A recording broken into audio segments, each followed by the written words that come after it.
Hello everyone. Today we are going to talk about characterization. Characterization is a literary device or technique that is used step by step in literature to create a character. It is used by the author to highlight and explain the details about a character in a story. So, creating characters, telling what human beings are like, is the whole important point of writing a story. Why is this important? Why creating character is important or characterization is important? Having the skills to identify how an author develops a character are crucial to understanding that character's personality, motivations, and role to the larger themes found in the text. So you have to read carefully what is written about characters in order to understand their personalities, traits, motivations, and the role according to the theme or themes in this text. Characters reflect our own human traits and are therefore essential players to understanding ourselves and the human condition. Sometimes when you read a story, you can relate yourself to one of these characters, or you can find yourself in one of these characters in the story, so you can understand yourself more according to this character.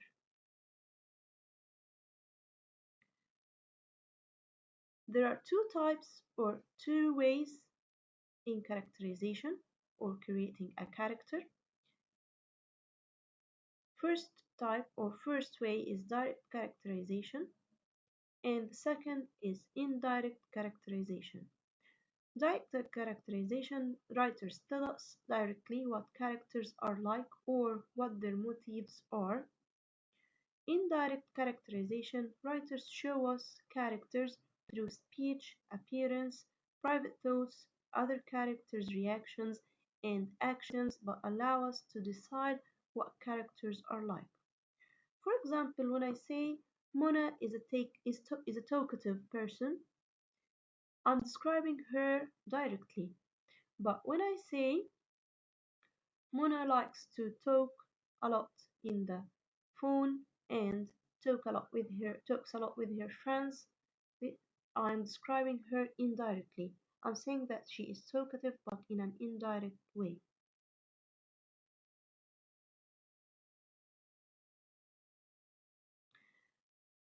How can we identify the development of a character, or how can we know a character in a story?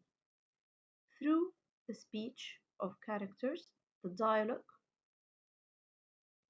through their looks, whether their clothes or their facial features, their thoughts, how they think, their internal thoughts and feelings, their effects on others, their actions. Okay, the first one, speech. Dialogue can reveal a lot about characters and their relationships with each other. You have to pay attention to what characters say and do not say, how characters respond to each other.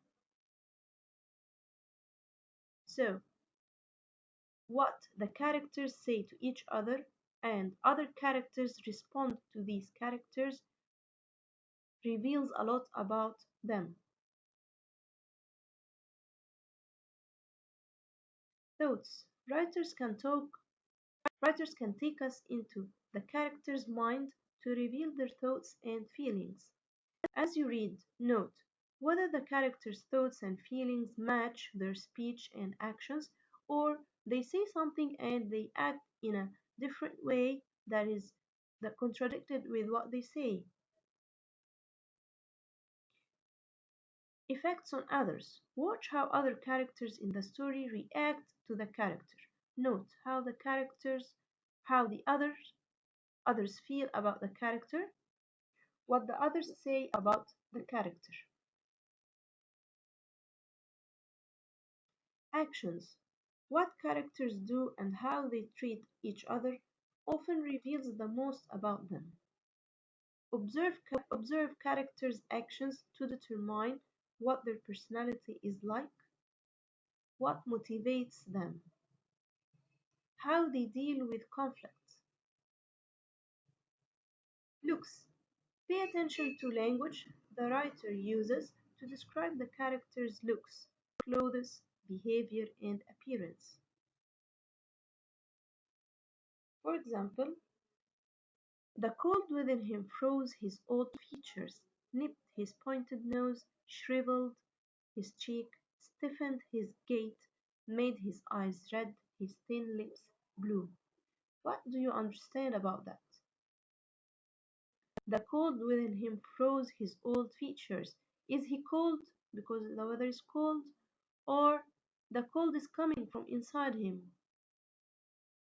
He says here the cold within him. So the cold is coming from inside him. He is cold hearted. So being cold hearted is shown on this character's face. It froze his old features, nipped his pointed nose, shriveled his cheek, stiffened his gait, and made his eyes red.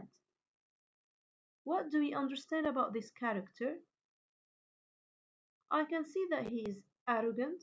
He feels that he's superior. He's cold hearted. Let's see what words that contribute to this impression. Nipped his pointed nose, shriveled his cheek, stiffened his gait, made his red.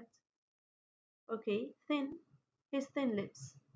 All of these are descriptions for the character's way or for his look. And of course, I got a negative impression about this character. He's cold hearted. So the coldness is coming from inside this character, not because the cold weather. Okay, let's practice.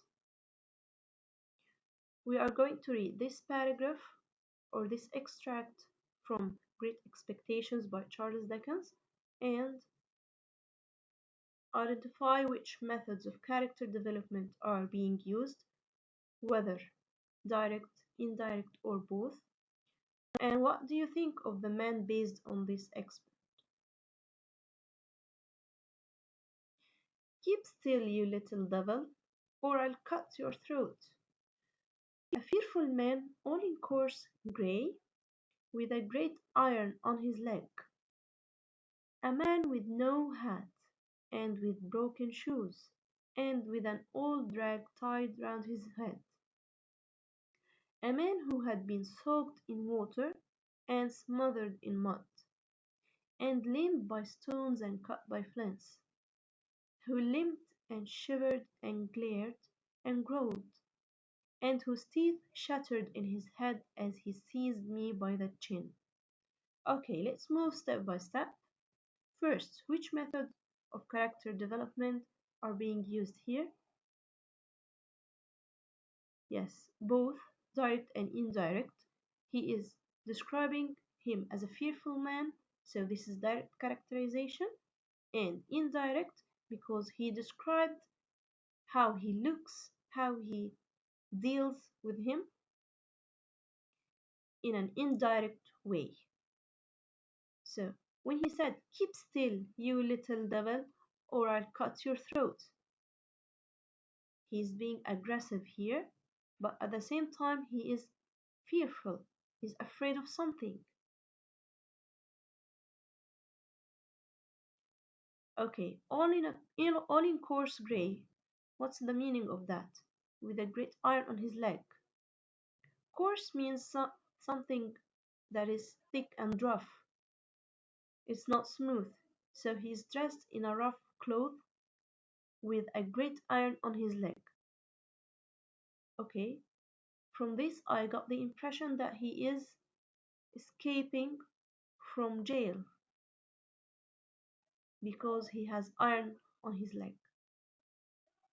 A man with no hat and with broken shoes and with an old rag tied round his head. What about or what's in no hat? So what? He's with no hat. Okay, I can see from this that maybe at that era or at this story, being with no hat means that he is poor because he has broken shoes and he has old rag tied round his head. So he is poor. A man who had been soaked in water and smothered in mud is looking miserable,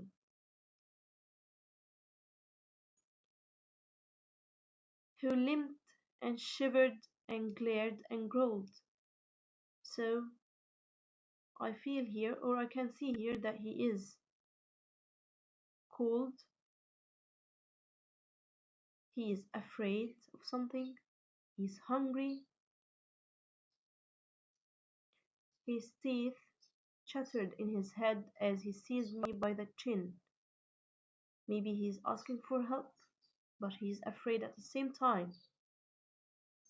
So we knew a lot about this character only from the description of the author. I hope you all understand now what characterization is.